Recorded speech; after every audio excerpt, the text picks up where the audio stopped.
మీరు ఈఎంఐలో బైక్ కొన్నారా? లేదా ఫోన్ తీసుకున్నారా ఈఎంఐలో? మీరు పెద్ద ట్రాప్‌లో ఉన్నారు ఫ్రెండ్స్. ఎలా అంటారా? మీరు ఈఎంఐ కట్టే ప్రతి రూపాయి మీ స్వేచ్ఛను దొంగిలిస్తుంది. ఆ విషయం గురించి ఈ వీడియోలో తెలుసుకుందాం. సో, ఇంక వీడియో మొదలు పెడదామా? ఫ్రెండ్స్, ఈఎంఐ ట్రాప్ గురించి మీకు అర్థం అవ్వాలి కాబట్టి నేను ఒక స్టోరీ రూపంలో చెప్తాను. స్టోరీలో మనకు ఒక క్యారెక్టర్ కావాలి. నేనైతే సురేష్ క్యారెక్టర్ తీసుకుంటున్నాను. ఏజ్ వచ్చేసి ఒక 25, 26 అనుకుందాం. అండ్ ఆ క్యారెక్టర్ సురేష్ హైదరాబాద్లో జాబ్ చేస్తున్నాడు. ఒక 50,000 రూపాయల జీతం. ఓకే, ఇంకా అందరూ జాబ్లో జాయిన్ అయిన తర్వాత మొట్టమొదటిగా ఉండే కళ అందరికీ ఇది ఉంటుంది, ఐఫోన్ తీసుకోవాలని చెప్పేసి. ఓకే, ఇంకా మన సురేష్ కూడా ఐఫోన్ తీసుకోవాలనుకున్నాడు. సో స్టోర్కి వెళ్ళాడు, మొబైల్ ఫోన్ చూసుకున్నాడు, ఒక 60,000 రూపాయలు. కానీ ఇక్కడ ప్రాబ్లం ఏంటి? సురేష్ దగ్గర డబ్బులు లేవు. One and only option EMI పెట్టాడు. ఒక 3 సంవత్సరాలకి ఒక 2,000 రూపాయలు నెలకి ఈఎంఐ. సో ఇక్కడ నుంచి మన సురేష్ ఈఎంఐ జర్నీ అనేది మొదలైంది. కొన్ని నెలలు ఇంకా అలా గడిచాయి. ఇంకా ఫ్రెండ్స్ అందరూ బైక్స్ కొత్తవి తీసుకుంటున్నారు. మన సురేష్ దగ్గర పాత బైక్ ఉంది, కానీ ఫ్రెండ్స్ అందరూ కొత్త బైక్స్ వాడుతున్నారు. సురేష్కి కూడా కొత్త బైక్ వాడాలనిపించింది, కొత్త బైక్ కొనుక్కోవాలనిపించింది. షోరూమ్కి వెళ్ళాడు, బైక్ తీసుకున్నాడు ఒక 1,60,000 రూపాయలు పెట్టి. ఈసారైనా సురేష్ దగ్గర క్యాష్ ఉన్నాయా? ఎంతో కొంత అలా సేవింగ్స్ చేసుకున్న డబ్బులు డౌన్ పేమెంట్ కట్టేశాడు. మిగిలిన డబ్బులతో ఇంకా బైక్ కొనేశాడు ఈఎంఐ పెట్టేసి. అక్కడితో సురేష్ ఆగాడా? లేదు. టీవీ, ఫ్రిడ్జ్, ఫర్నిచర్, ఇంకా ప్రతిదీ ఇంకా ఈఎంఐయే. మొత్తం కలిపి ఏంటంటే సురేష్ దగ్గర అసలు సేవింగ్సే లేకుండా నెలవారీ ఖర్చులు ప్లస్ ఇంక ఈఎంఐలు కట్టుకుంటేనే ఇంకా అస్సలు డబ్బులేమీ మిగలకుండా, ఎమర్జెన్సీకి కూడా డబ్బులు లేకుండా నెలవారీ ఇంకా సురేష్ జీవితం అన్నది సాగిపోతూ ఉంది. ఫ్రెండ్స్, నేను మీకు ప్రశ్న అడుగుదాం అనుకుంటున్నా. సురేష్ లాగా మనందరం ఎందుకు చేస్తాం? మనం ఎందుకు ఈఎంఐలో చిక్కుంటాం? దీనికి కారణం మన మనస్తత్వం.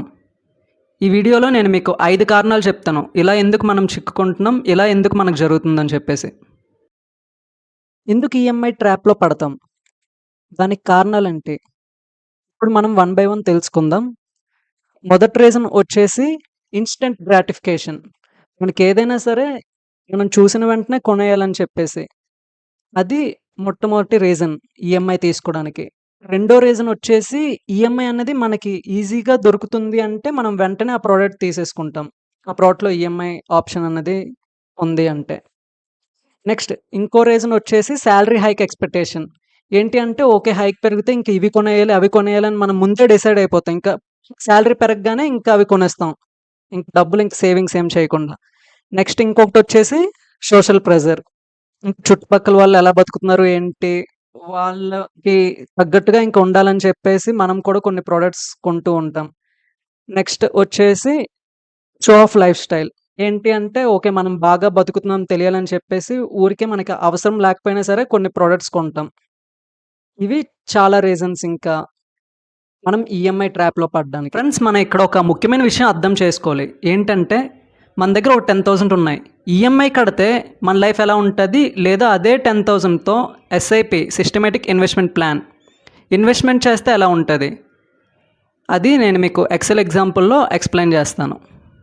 మనం నార్మల్గా బైక్ లోన్ ఈఎంఐ మీద తీసుకుంటే ఎలా ఉంటుంది, లేదా అదే అమౌంట్ ఎస్ఐపి చేస్తే 5 ఇయర్స్ తర్వాత మన పొజిషన్ ఎలా ఉంటుంది అని చెప్పేసి ఇప్పుడు తెలుసుకుందాం. సింపుల్గా ఉంటుందని చెప్పేసి నేను ఆల్రెడీ ఈ డీటెయిల్స్ అన్నీ ఫిల్ చేశాను. సో ఇక్కడ మనం ఇంకొన్ని డీటెయిల్స్ ఫిల్ చేద్దాం.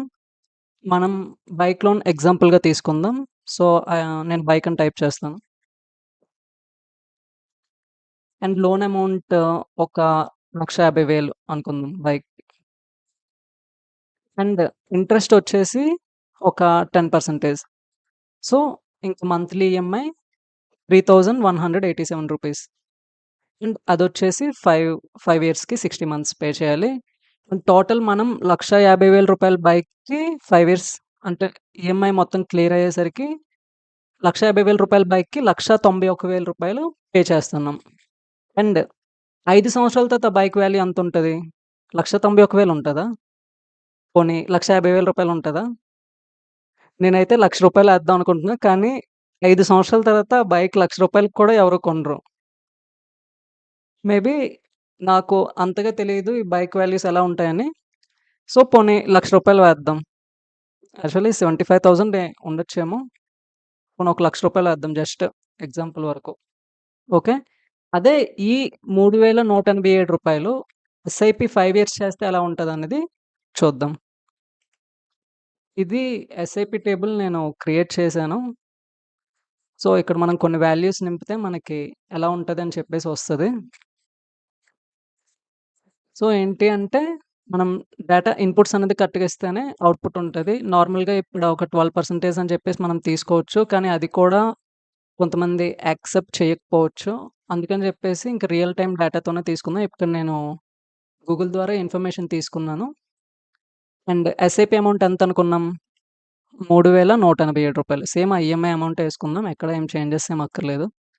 అండ్ ఎక్స్‌పెక్టెడ్ రిటర్న్ వచ్చేసి ఇంకా నార్మల్‌గా ఒక 12% యేసుకోవడం కన్నా ఏంటి అంటే ఇక్కడ 5 ఇయర్స్ రిటర్న్స్ ఏద్దాం. దాన్ని యావరేజ్ చేసి అక్కడ రిటర్న్స్‌లో వేద్దాం. ఇదిగోండి ఈ వాల్యూసే నేను వేస్తున్నాను.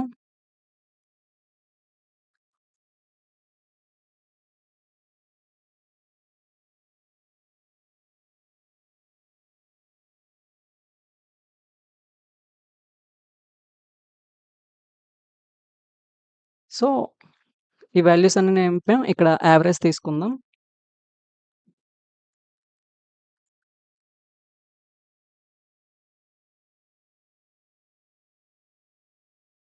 యావరేజ్ తీసుకున్న 13.42.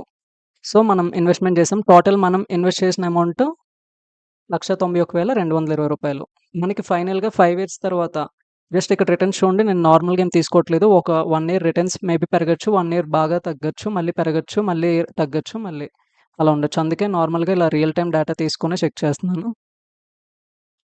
ప్లస్ ఇదిగోండి ఇక్కడ ఫైనల్ వాల్యూ చూస్తే 2,60,60,000. మనం ఈఎంఐ కట్టేటప్పుడు మనం టోటల్‌గా 1,91,000 కడతాము. టోటల్‌గా బైక్ వాల్యూ వచ్చేసి ఒక రూ. 1,00,000 ఉంటదనుకున్నాం. కానీ ఇక్కడ వాల్యూ వచ్చేసి 2,60,60,000. సో, అంటే ఇక్కడ మనం అదే పని చేయడం వల్ల మనం వెల్త్ క్రియేట్ చేస్తున్నాం. ఫ్రెండ్స్ ఇది జస్ట్ ఎగ్జాంపుల్ మాత్రమే. ఇదేం ఇన్వెస్ట్‌మెంట్ అడ్వైస్ కాదు. ఏం ఏం చెప్దాం అనుకుంటున్నా అంటే జస్ట్ ఇంకా సిట్యుయేషన్ అనేది ఇలా ఉంటది. ఖచ్చితంగా ఇలానే నంబర్స్ వస్తాయా అంటే లేదు. ఇక్కడ మనకి రియల్ టైమ్‌లో వచ్చే రిటర్న్స్ బట్టి మన నంబర్స్ ఉంటాయి. కానీ ఆల్‌మోస్ట్ అయితే మనం మాక్స్ ఒక అట్‌లీస్ట్ 12% అయితే రిటర్న్స్ కన్ఫర్మ్‌గా జనరేట్ చేస్తాం. మ్యూచువల్ ఫండ్స్ ఏంటంటే 12% మోర్ దెన్ 12% లాంగ్ టర్మ్‌లో. నేను నార్మల్‌గా ఇంకా 12% అని తీసుకొని చెప్తున్నాను. ఇక్కడ కూడా ఎక్స్‌పెన్స్ ఎక్స్‌పెన్స్ రేట్ అని కొంత ఉంటది. ఎక్స్‌పెన్స్ రేషియో అనేది చార్జ్ చేస్తారు. ప్లస్ టాక్సెస్ పడతాయి. అవన్నీ తీసుకొని ఏమి చెప్పడం లేదు. నేను జస్ట్ నార్మల్‌గా జస్ట్ సింపుల్ ఎక్స్‌ప్లనేషనే. ఇది అంత డీటెయిల్ ఎక్స్‌ప్లనేషన్ ఏం కాదు. జస్ట్ చిన్న తేడా కోసమే నేను ఇంకా ఈ 2 తీసుకొని చెప్తున్నాను. సో, ఐ హోప్ మీకు ఇది అర్థమైందని అనుకుంటున్నా. ఫ్రెండ్స్ నేను మీకు మహాభారతం నుంచి ఒక స్టోరీ ఎక్స్‌ప్లెయిన్ చేద్దాం అనుకుంటున్నా. ఈ ఇన్‌స్టంట్ గ్రాటిఫికేషన్‌కి ఇన్వెస్ట్‌మెంట్ అంటే ఏంటి అని చెప్పేసి. మీకు కర్ణుడి స్టోరీ తెలిసే ఉంటది. కర్ణుడు తన గుర్తింపు, గౌరవం కోసం ఏమైనా చేస్తారు. ఏంటి అంటే మహాభారతంలో దుర్యోధనుడొచ్చేసి కర్ణుడికి రాజ్యం ఇస్తే ఇంక ఓకే. దుర్యోధనుడు, కర్ణుడు స్నేహితులయిపోతారు. ఇంకా లాస్ట్‌కి చివరికి మహాభారత యుద్ధం జరుగుతది. అందులో ఓడిపోతారు. అదే పాండవుల విషయం చూడండి. 13 ఏళ్ళు అరణ్యవాసం చేస్తారు. కష్టాలు అనుభవిస్తారు. కానీ చివరికి యుద్ధంలో గెలిచి తన రాజ్యాన్ని దక్కించుకుంటారు. హ్యాపీగా ఉంటారు. ఏంటి అంటే ఇక్కడ ఇన్‌స్టంట్ గ్రాటిఫికేషన్ వేగంగా వస్తది. కానీ అది చివరికి మిగలదు. కానీ స్లోగా మనం స్టడీగా ఇన్వెస్ట్‌మెంట్ చేస్తూ ఈఎంఐస్ వైపు గట్టా వెళ్ళకుండా ఉంటే మనం ఫ్యూచర్‌లో హ్యాపీగా ఉంటాం. ఈ స్టోరీలో నీతి అది. మీకు 3 స్టెప్స్ చెప్తాను. ఈఎంఐ ట్రాప్ నుంచి మనం ఎలా ఎస్కేప్ అవ్వాలని చెప్పేసి. మొట్టమొదటిగా మనం చేయవలసిందేంటంటే 30 డే రూల్. అండ్ రెండవది 50, 30, 20 రూల్. అండ్ మూడవది అసల good debt versus bad debt తేడా తెలుసుకోవాలి. ఏది మంచి అప్పు, ఏది చెడ్డ అప్పు. మంచి అప్పు, చెడ్డ అప్పు ఏంటి అని మీకు డౌట్ రావచ్చు. మనం ఫర్దర్‌గా డిస్కస్ చేద్దాం. ముందుగా స్టెప్ 1 గురించి మనం డిస్కస్ చేద్దాం. స్టెప్ 1 ఏంటంటే 30 డే రూల్. ఈ 30 డే రూల్‌లో మనం ఏం చేయాలంటే ఫర్ సపోజ్ మీకొక ఫోన్ కావాలి అనిపించింది. ఒక కొత్త బైక్ కావాలి అనిపించింది. అది కొనడానికి డబ్బులు లేవు. సో, మీరేం చేయాలంటే వెయిట్ చేయాలి. నిజంగా ఓకే. ఫోన్ కొనాలనుందా? ఇంకా మీరు 30 రోజుల పాటు వెయిట్ చేసి, ఆ తర్వాత కూడా ఇంక మీకు కొనాలి అనుంటే, అప్పుడు ఓకే. ఇంక నిజమే అనుకోని ఇంకా కొన్నారనుకోండి. ఈలోపు మీ 30 రోజుల్లో మీ ఆలోచన ఏదైనా మారొచ్చు. అంటే ఆ ఫోన్ కాదు. ఇంకొక ఫోన్ కొనాలని. లేదా ఇప్పుడు అనవసరంగా ఫోన్ ఇప్పుడెందుకు కొనడం? ఆల్రెడీ ఉన్న ఫోన్ బానే పనిచేస్తుందని జెప్పేసి. ఈ రూల్‌ని పాటించారంటే ఇంకా ఈఎంఐ ట్రాప్ నుంచి బయటపడొచ్చు. నెక్స్ట్ ఏంటంటే 50, 30, 20 రూల్. ముందుగా మీరు బడ్జెట్ అనేది క్లియర్‌గా ఫిక్స్ చేసేయండి. ఓకే. ఇంత ఖర్చులు ఇంకిలా అవుతున్నాయి. మీరు ముందుగా బడ్జెట్ మొత్తం ఇంకా మీ ఉన్న సేవింగ్స్ కూడా ఇంక ఇన్వెస్ట్‌మెంట్ స్టార్ట్ చేశారనుకోండి. మీరు కొత్తగా ఈఎంఐస్ ఏమి తీసుకోరు. ఎందుకంటే మీరు నెల నెల ఇంక వాటికి డబ్బులు కడుతూ ఉండాలి కాబట్టి అలాగ ఇన్వెస్ట్‌మెంట్ అవుతాయి. సేవ్ అవుతాయి మనీ. మిగిలినవి ఇంకా నిత్యావసరకి ఖర్చులు గట్టా అవుతుంటాయి కాబట్టి ఇంక ఈఎంఐ ట్రాప్‌లో పడకుండా ఉంటారు.